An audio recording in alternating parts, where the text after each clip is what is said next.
जेको राहिब सामी वियो हो नबी सरदार वटि, या सरदार ऐं औलाद जो बुखियो आहियां, ख़ुदा जी दरबार मां मूंखे औलाद वठी ॾियो। नबी पाक चवणु लॻो राहिब तोखे लिखियो हूंदो त घर वेठे मिली वेंदो। राहिब हुतां वापसी मोटियो त इमाम हुसैन अलैहिस्सलाम मिलियुसि। इमाम हुसैन अलैहिस्सलाम राहिब खां पुछियो, ऐं राहिब ऐं नाने दरबार में जेको वेंदड़ ॾिसां थो सो ग़म वारो ॾिसां थो, ऐं वापसी जेको ईंदड़ ॾिसां थो सो तमामु ख़ुशि बहार ॾिसां थो। तूं अॼु ग़म में पियो वञी, हक़ीक़त ॿुधाए। इमाम हुसैन अलैहिस्सलाम राहिब हक़ीक़त कई त आऊं नबी सरदार वटि वियोसि त ख़ुदा जी दरबार मां मूंखे औलाद वठी ॾियो। मूंखे लिखियो आहे जा न आहे, चाहे त तोखे लिखियो हूंदो त घर वेठे मिली वेंदो। हाणे इन ग़म ऐं इन फिराक में वञा पियो। इमाम हुसैन अलैहिस्सलाम किताब लिखनि था, बाह मां वरितो आहे ऐं नबी सरदार खे जी नाना ख़ुदा जी दरबार मां हिन राहिब खे पुटु वठी ॾियो। चइबा ख़ुदा जी सरकार रब जी ज़ात तमामु ॾाढनि खां ॾाढी आहे, जंहिं हुजत नथी हली सघे। इमाम हुसैन अलैहिस्सलाम दादलो चवणु लॻो, नाना हिन राहिब खे हिकिड़ो पुटु अथई, नाना हिन राहिब खे ॿियो पुटु अथई। किताब लिखनि था त 7 पुट इमाम हुसैन अलैहिस्सलाम ख़ुदा जी दरबार में सवाल करे वठी ॾिनो राहिब खे। इते राहिब दावत कई आहे। इमाम हुसैन अलैहिस्सलाम चयो आऊं तुंहिंजी दावत ज़रूरु खाईंदुसि, पर उहो टाइम ऐं उहे घड़ियूं तूं थोरियूं यादि रखिजी। उहे कहिड़ियूं घड़ियूं, उहो कहिड़ो टाइम। इमाम हुसैन अलैहिस्सलाम जो सिर मुबारक नाल ते कलम खणी करियो ऐं शाम विलायत ॾे पिया वञनि। उन महल राहिब इमाम हुसैन अलैहिस्सलाम जी महिमानी पियो झले। आशिक़ ॿुधायो कहिड़े नमूने सां पियो झले, छा पियो चवे, कहिड़ियूं दावा पियो करे, छा पियो चवे।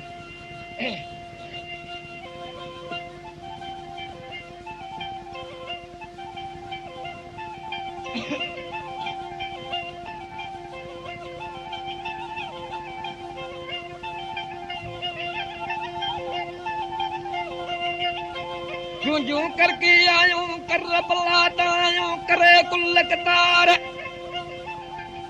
मातम मीर हुसैन जो कल ॿाहिर जाओ हुबदार।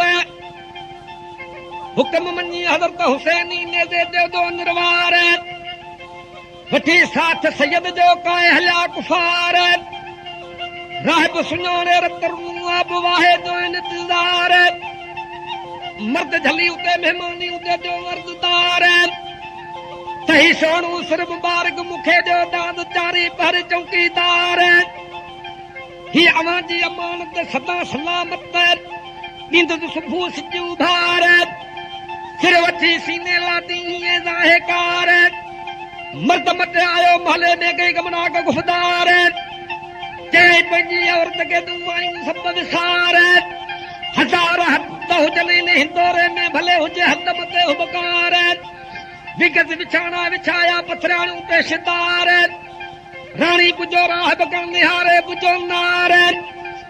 तई सोणू सिर मुबारक कंहिंजो आहे, मूं मर्द ॾिठो आहे मुयांदार। सूरत जी सोझरो कयो अजब नूर इसरार, मर्द पंहिंजी बेहरीज़ां जो माल महालदार। तई सोणू सिर मुबारक दी शाह शबीर जो, जंहिंजो नामो अथई सरदार। हिन जो माल दी अली, जंहिंजो दिदे हिन में त धकार। वही अॻवान दीन उम्मत जो तीन साथ सॼे जो सीगार।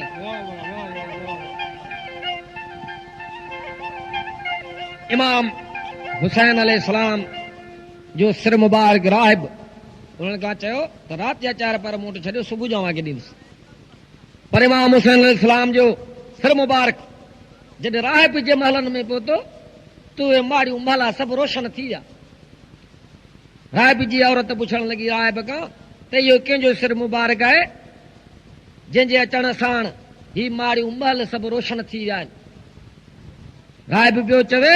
त इमाम हुसैन अलैहिस्सलाम जो सिर मुबारक अथई, जे ख़ुदा जी दरबार में पाण खे 7 पुट वठी ॾिना हुआ, हू उन जो सिर अथई। अञा पूरी ख़बर करे पियो ॿुधाए। राहिब पंहिंजी औरत खे इमाम जी शान जी आशिक़ ॿुधायो कहिड़े नमूने सां पियो ॿुधाए, छा पियो चवे।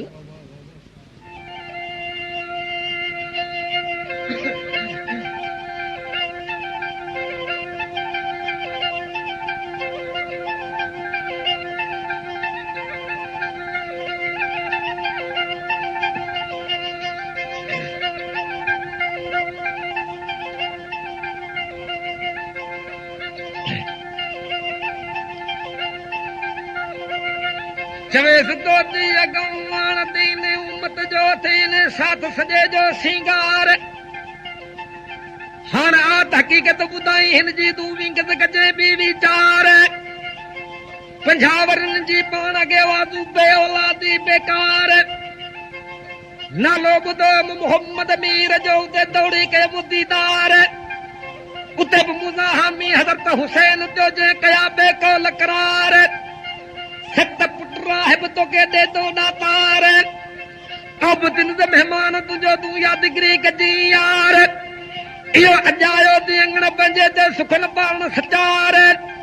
हिते दुनिया दौलत ॾियूं तॾहिं बसि थोरो न लहू ॾियूं कड़ी हीरन जा अंबार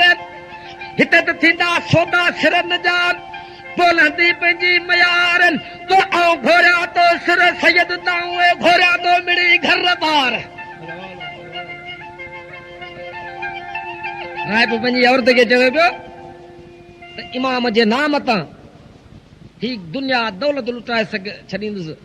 ऐं घर ॿार पंहिंजा लुटाए छॾींदुसि तॾहिं मां महबूब जो आऊं थोरो न लही सघंदुसि सुबुह थियो आहे काफ़रनि सॾ कयो त असांखे सिर ॾियो असां हाणे वेंदासीं राइब छा कयो वॾे पुट जो सिर कलम करे ॾिनाई त काफ़रनि इनकार कयो असांखे सिर उहो खपे जंहिंमें हुसन जंहिंमें शुआ हो ही सिर ॿियो आंदो अथई वरी ॿिए पुट जो सिर कलम करे ॾिनाई काफ़रनि इनकार कयो किताब लिखनि था त 6 पुटनि जा सिर कलम करे काफ़रनि खे ॾेखारे वियो काफ़रनि इनकार कयो 7 पुट जो सिर कलम करे हथ में खणियो आयो तेॾी महिल इमाम हुसैन अलैहिस्सलाम जे मुंहुं मुबारक ॻाल्हायो महबूब ॻाल्हायो त राइब तूं को बि कमु न कर को बि फिकर न कर उर्दे कर क़ुर जी आयत पढ़ां थो ऐं मुंहिंजे रत में जा थोरो रत इन खे लाहे ऐं पोइ उन काफ़रनि खे ॾे त क़बूल कंदा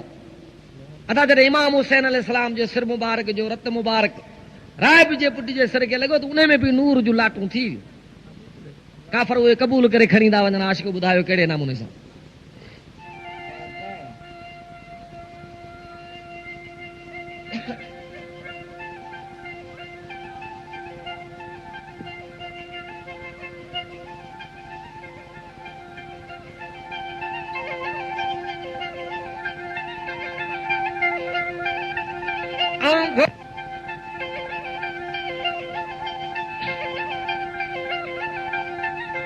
घोरिया तो सिर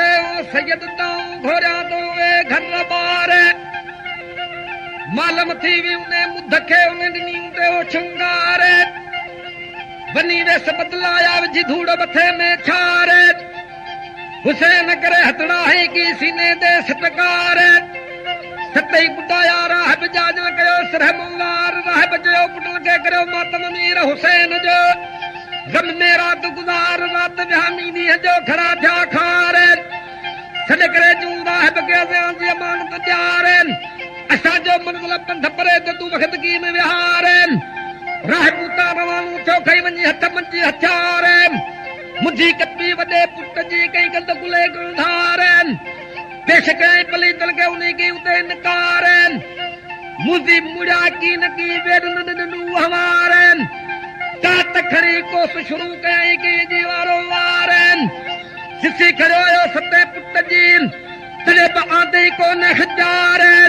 तो तॾहिं मज़लूम मीर हुसैन देन ॻाल्हायो मुंहुं मुबारक महदार छो पियो घबराई राहिब तूं गिरदल में दिल नगार ओरे कर तखर शुकारा तो अल्लाह फजन वो तू भले वनी नी फेर लगे देखार कुल मन्ना लहा फानीन शाह शबीर बड़ी उते शुकार राहिब खड़ी दिनु ते हरनी की हुकार बचवाने या सांजी अमानत है जग में आने अदा के ये पूरा लगल व्यापार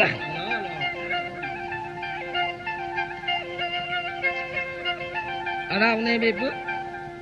नूर जुलाटू थी इमाम हुसैन अलैहिस्सलाम जो सिर मुबारक जो रत मुबारक जॾहिं लॻो त उन में बि नूर जुलाटूं थियूं राहिब वापसी मोटी आयो त पंहिंजे पुटनि जो त उनखे कमु धारो इमाम हुसैन अलैहिस्सलाम जो कमु उनखे ज़्यादा हो इमाम जी फिराक में गम में वेही रहियो इमाम हुसैन अलैहिस्सलाम सॾे करे चवनि आहे पंजाब बेपरवाह है छहनि जा सिर आहिनि सतें खे काठ जो ठाहे ॾे ऐं पोइ पंहिंजे पुटनि मथां कपिड़ो विझ ऐं पोइ पंहिंजे पुटनि खे तूं सॾ कर उहे तुंहिंजा पुट उथनि राय पोइ पंहिंजे पुटनि खे नाला वठी सॾ पियो करे इमाम हुसैन अलैहिस्सलाम दुआ घुरियो ऐं उहो उनजा पुट चङा भला करे उथारियो पियो ॾे आशिक़ ॿुधायो कहिड़े नमूने सां पिया उथारियो ॾे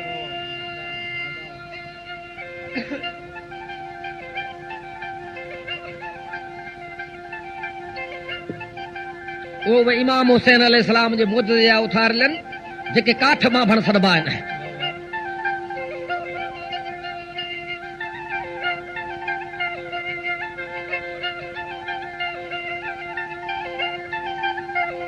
चयऊं असांजी अमानत आहे जंहिंमें पूरा आहिनि ॿार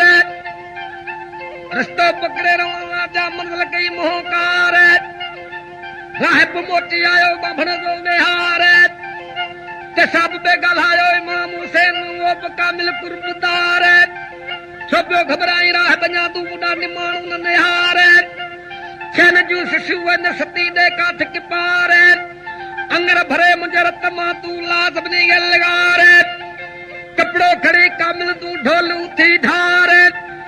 सिगो राहिब सरजामी कई तकड़ो जो तयार हाणे नाला सजन लॻो जी नंबर वार अंगारा अरबा खमीज़ा जुमा छल जर्रा जर्रन आगे सदे पियो सुमारन सतई पुटू जा राहिब जा रुगो कयूं कलमे जी तवारन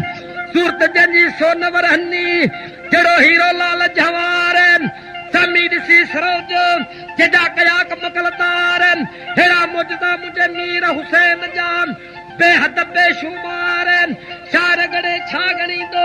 लिखियो लिखण हारन अब्दुर्रहीम पियो वर्द करन उन जी दुआ गु मदीने ॾे वारन तो पर हुजा गद हुसैन त उते वरियऊं करबला जे किनार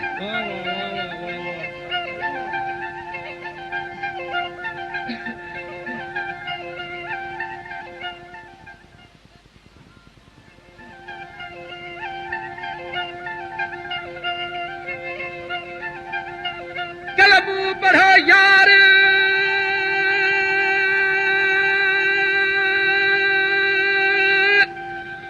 बावी मदीने जे मीर ते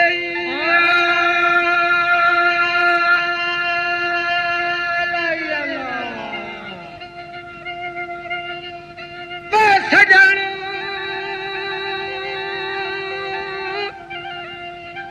मदीने जे मीर ते अभी कलम पढ़ो यार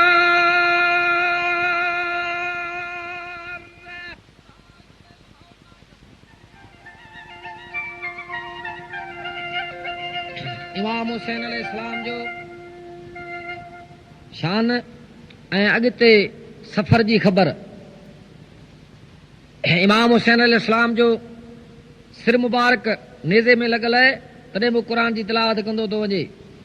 ऐं मासूम क़ैद ऐं पाक पर्देदार उहे पे क़ैद ऐं इमाम हुसैन अलैहिस्सलाम जी आशिक़ सबुर जी ख़बर के आशिक़ ॿुधायो कहिड़े नमूने सां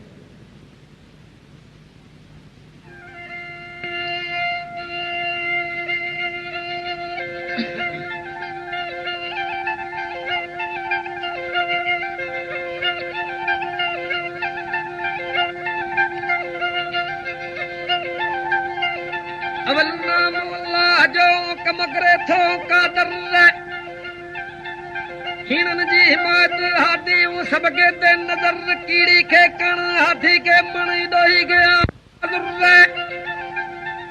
दात पुछे मूं ज़ात दिलियूं बसे तो दिल बर हिकिड़े लॻे वठाई सिधी राह बीवी दिल जी भी ओझड़ में उमर चारायूं कुर्फ गलब ते बुझी वा मुनकर तोखे खिलंग वॾो आहे शाणू दी समझ कर कातमीन तुंहिंजे कुल हलंदे जिन जे हथल मंजूं दफ़तर सचा दीन शाहिदन जा ये अंग अखर कोर्छ वारो तुंहिंजा पाण गॾु आहे अठस तो टकियो तो अंदर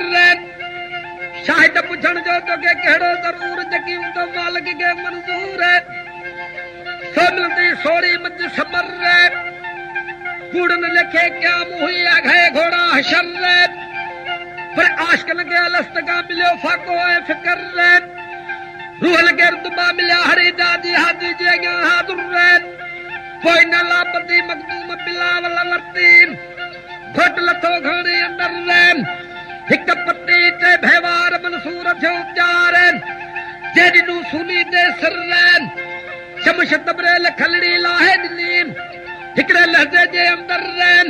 तो आश्कल जो मुल्क परेज दे सिज को नु परेज दे लगा तो भा लगाए तकबर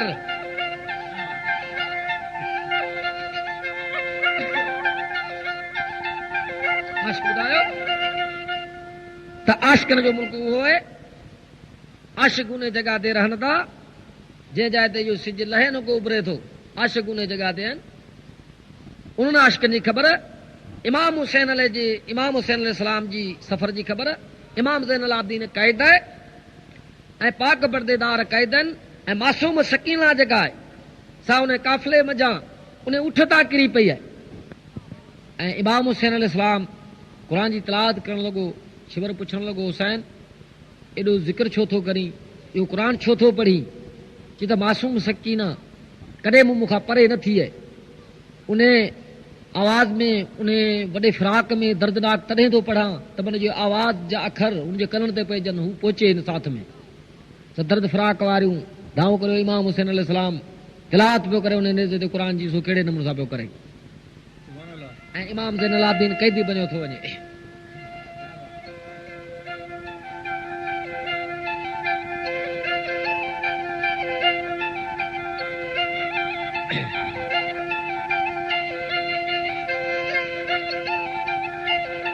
आशिकन जो मुल्क परे उजदे सिज को बुरे उजदे तो भाकी तकबर इमाम हुसैन जो सिर नेज़े ते चढ़ो इमाम कुरान पढ़ो दे कारे बुझद काफर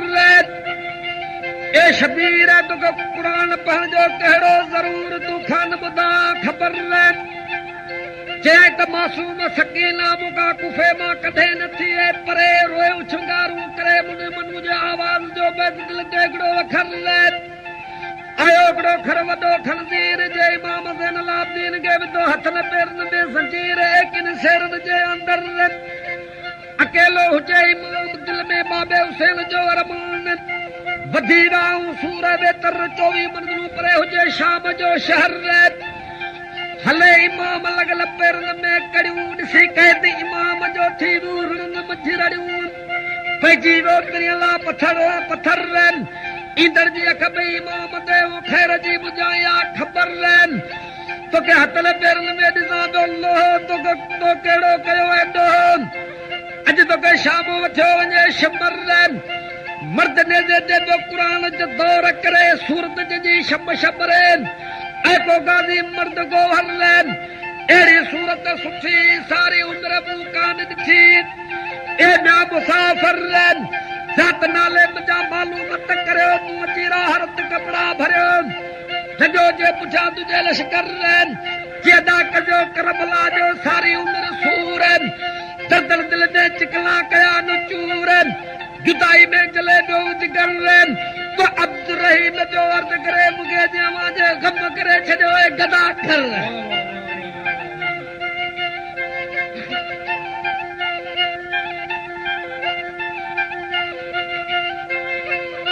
मन दल करे मुनकर तो कदल काल कुफे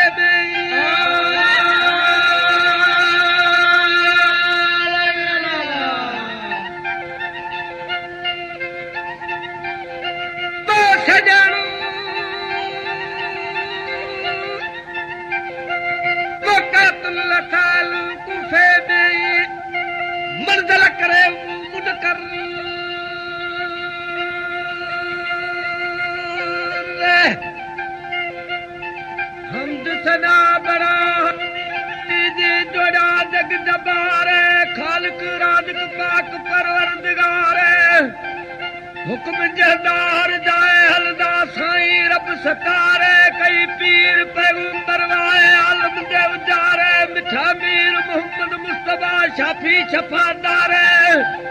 14 तबका विच चांदूड़ थी नूर खुले नजारे अली वली तलज मेडी लायक लजादारे हरब बल्ला है दरदाला शान नजारे हसन हुसैन मजा मंद मोयाद पीरा विच पागारे इम्तिहान सुना मीरा दा काबिल हिल को यारे साथ घिन सैयद आया करबल दे किनारे जमीन खरीद खान किती जिदा दुर्स भली दरबारे पानी बंद पल्ली दा किता गाडू हिल गदारे शाह अकबर असगर बे आशिक सब उजारे इमाम हुसैन शहीद होया गाडू गुरु च ढकारे मोमिन मातम हुसैन हुसैन करदा अरढ़ उन्हारे ओ घर लुटिया बतूल दाई वतन छोड़ाए बेचारे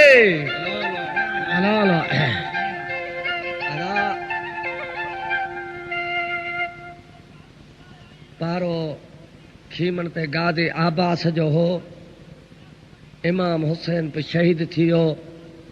गादे आबास पे शहीद थियो खीमन में पर्देदारन जो पचारूं हली वयूं अज पंहिंजा खीमा खाली न अज खीमन ते पहरो केर ॾींदो हिकिड़ो दर्दनाक आवाज़ उथियो है उन्हें आवाज़ इहो होकियो ॾिनो आहे त कहते पी कोन्हे का मयार पहरो मुंहिंजो आहे मोमिन कन ॾेई ॿुधो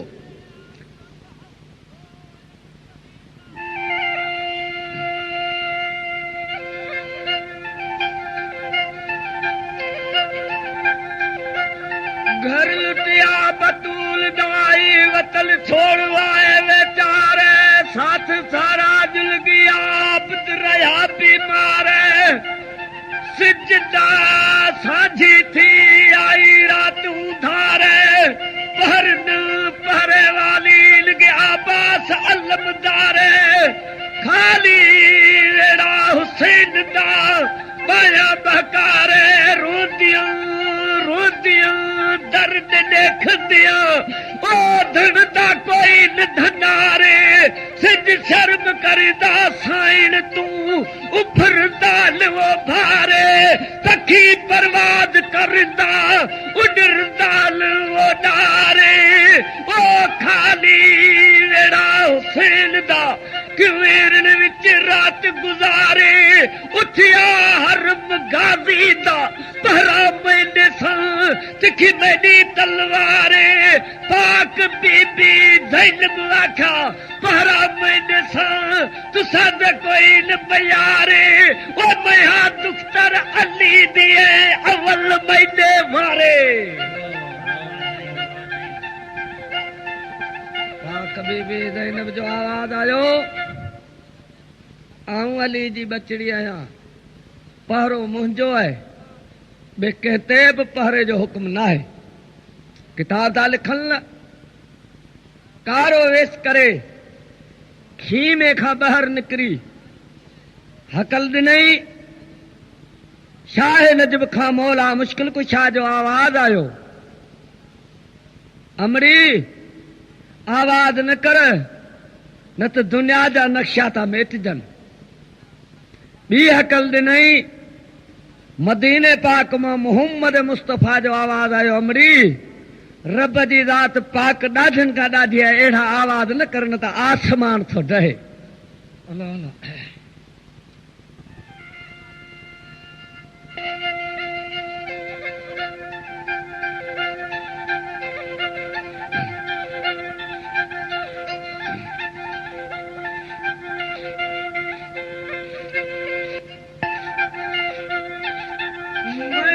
दुख्तर अली दी अवल मडे वारे जुल्फकार चा पाक बीबी साइन बन गई सारे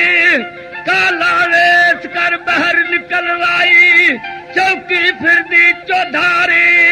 अल्फाज आया अरबी विच तिखी तवारे ओ शाहे नजम को आवाज थिया बगड़ आख्या बाझारे सबर कर साइन हैदर पीर हुशारे अली दा दिल सदा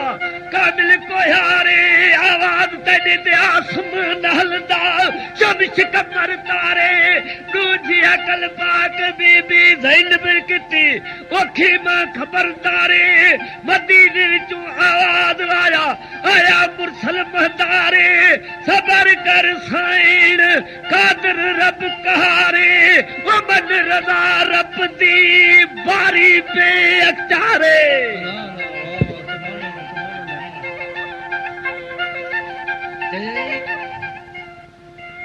रब जी ज़ात पाक ॾाढनि खां ॾाढी आहे जंहिंसां कंहिंजो ज़ोर हले ई कोन थो। ओॾी महिल पलीतन खीमन खे बाहूं ॾिनियूं आहिनि। हिकु सैयद जो बचिड़ो उन खीमन मथां ॿाहिरि निकितो आहे। चोले ते टांडनि जूं चिणगूं किरी पियूं आहिनि। रूंदो ऐं उझाईंदो पियो वञे। अॻियां हिकिड़ो नासारो गॾिजी वियोसि। उन नासारे खां डिॼी बीह रहियो आहे। ॾिठई त मुंहिंजो दुश्मन आहे मारींदो। नासारे चयो ओ सैयद जा बचिड़ा मूंखां न डिॼ ऐं मुस्लमान कोन्हे आहियां जे तोखे मारींसि। इहे जेके खीमनि खे बाहूं पिया ॾीनि से सभु मुस्लमान आहिनि। अलाही फरमाइश आहे असांजे दोस्त मोहम्मद रहीम जत खां ॻोठ मोहम्मद रहीम जत खां मोहम्मद ख़ान जत ऐं मोहम्मद अमीन जत जी।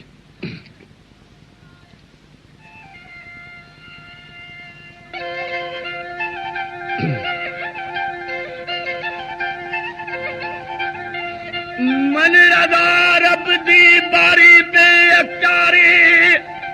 अदालत थे दी मामा दी सैयद हिल सोभारे बदला मिलसी बेमान को मलहुन दे मुंह कारे ओ खराबाद तीखी मां को जल गए सामान सारे नंढा बाल निकलवाया चलदा नाल चारे चोला जदा चाकुहा काबिल बढ़दा वेंदा है केदारे हिक नसरान पुछा नंढड़ कनू ओ खान तन कई खबर चारे किवे रुदा विदाई नाल राह दे ते नाल हादीन को हमवारे डरदा डरदा खड़ू रहा गोहर किती गुप्तारे मैं फजलवा फेरा कंदा दिल विच दर्द हजारे हाक बसादा पीर हुसैन होया सारे जग दे सरदारे ओ शामिया हरामिया शहीद किता नालत वसदी बेशुमारे ओ देख महला महबूबा दा असर दे दिल सारे चल मैंने ते चिड़गा करिया बाग ते भड़कारे विविधा तही दरबार अली दी काबिल कोई हारे ओ फरियाद मैंने दाद करे दी सैयद सरकारे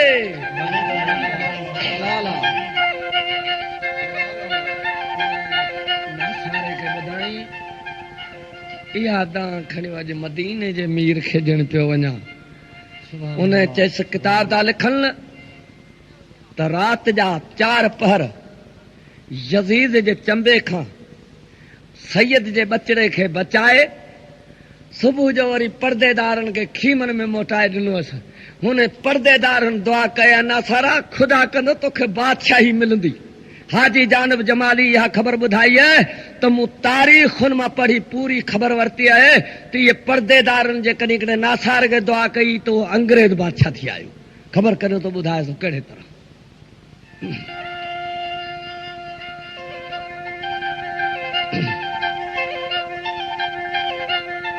फिराद मद दाद करे दी सैयद सरकार है मर्द चा मुझ में दा मासूम दारू दा जारो जारे ओ खौफ न कर खान तेरी मौला मददगारे मैं मुसलमान ने हाँ जते कुमारे सा मैं नंगी नासारे पाका को पहचानता मोमिन मोचारे मिल दो दरबार कलू तन थसन भाग भलारे हकम थेसी हुकूमत दा मिलसी तख्तादारे लिंग नसरन सुनाता अल बादशाही बेकरारे लख लख मौजज़े मेरे पीर दे मैं घोल वना वारे वारे हाजी जाकिर हुसैन दा बना बहारी दारे ओ जमाली सोली जन्नत दा जा पल पल पुकारे।